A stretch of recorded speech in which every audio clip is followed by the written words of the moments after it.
നമുക്കേ മുളക് പറിക്കാം. കുറച്ച് മുളകുണ്ടായിട്ടുണ്ട്.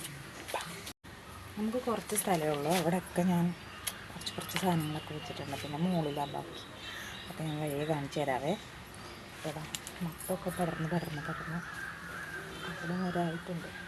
നമുക്ക് കാണാൻ പറ്റുമോ എന്ന് എനിക്കറിയില്ല. കണ്ട മുള്ളി അതിന് ടെറസിലോട്ട് പടർത്തി കൊടുക്കണം. അവിടെ മുമ്പ് നിറയെ കുമ്പളമായിരുന്നു. അവിടെ നിന്ന് പടർത്തി കൊടുക്കണം. കുറച്ചും കുമ്പളങ്ങയായിരുന്നേ. മൊത്തം ഇങ്ങനെ വരുന്നുണ്ട്. പിടിച്ചാൽ പറയാം. നമുക്ക് മുളകെടുത്തിട്ട് അപ്പോൾ ഉണ്ടല്ലോ നമ്മുടെ വെള്ളക്കാന്താരിയില്ലേ, അതിൻ്റെ വേറൊരു വെറൈറ്റി ആട്ടോ അത്. വെള്ളയെന്ന് പറയാൻ പറ്റില്ല, കുറച്ച് എന്താ പറയുക, പച്ച നിറം കൂടി എടുക്കാൻ പറ്റുന്നുണ്ട്. ഇത് നമ്മുടെ വീടിൻ്റെ ഫ്രണ്ടിൽ മുമ്പ് നട്ടിട്ട് നിറയെ ഉണ്ടാവുമായിരുന്നു. കുറച്ച് വലിയതായിട്ട് നിറയെ ഉണ്ടാവുമായിരുന്നു. ഇത് ഒടിഞ്ഞു പോയത് മാത്രമല്ല, ഇതിനിങ്ങനെ ഇങ്ങനെ ചുരുങ്ങുന്ന ഒരു രോഗം വന്നു. അതിൻ്റെ കൂമ്പൊക്കെ ഇങ്ങനെ ചുരുണ്ട് വന്നു. അപ്പം ഞാനതൊക്കെ കിള്ളി കളഞ്ഞിട്ട് കഞ്ഞിവെള്ളമില്ലേ നമ്മുടെ, അത് പുളിപ്പിച്ചിട്ട് ഇങ്ങനെ തളിച്ച് കൊടുത്തു. അതാണ് കടയിൽ മുഴിച്ചത്. അപ്പോൾ അത് നന്നായിട്ട് വന്നു. അത് കഴിഞ്ഞ് മഴ വന്നപ്പോൾ ഇത് അങ്ങനെ തലകുത്തി താഴെ വീണു. എന്നിട്ട് ഞാൻ പിടിച്ച് കെട്ടി മതിലിൽ നിർത്തിയൊക്കെ കെട്ടി. നമുക്കത് പൊട്ടിക്കാം. ഇവിടെയൊക്കെ ഒരേന്ന് നട്ടേക്കുവാ. അപ്പോൾ നിൽക്കാനൊക്കെ ഇത്തിരി ബുദ്ധിമുട്ടുണ്ട്.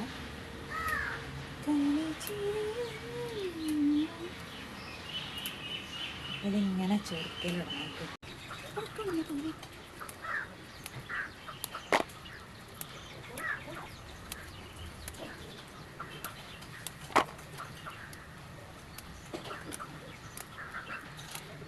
നമുക്ക് കളിക്കണ്ട, വിത്തിനാണോ കളിക്കണ്ടേ? കളിക്കുന്ന അതന്നെ എടുക്കാം.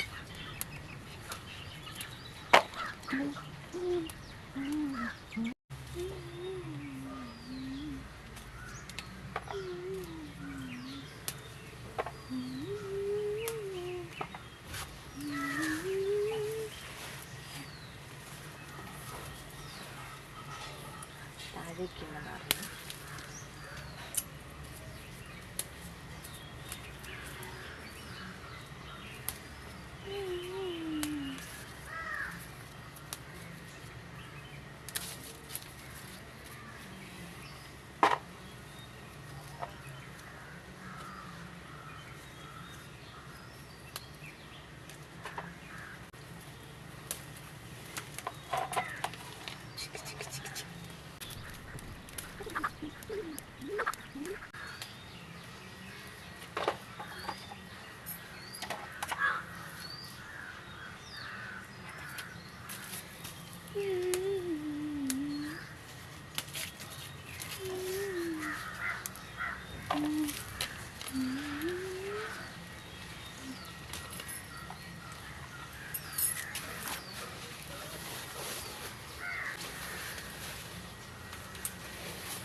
അപ്പോൾ അതാ നമുക്ക് ഇത്ര മുളക് ഇട്ടിട്ടുണ്ട്.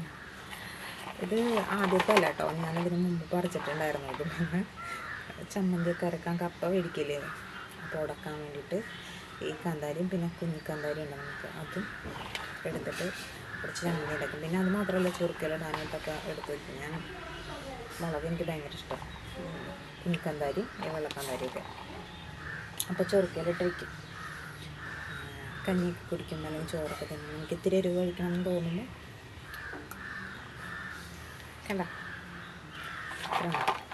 കണ്ടോ തനി വെള്ളമല്ല, ഒരു പച്ച നിറം കണ്ടോ ഇതിന്, ഒരു പച്ചപ്പ് കൂടിയ സംഭവം. കഴിഞ്ഞു.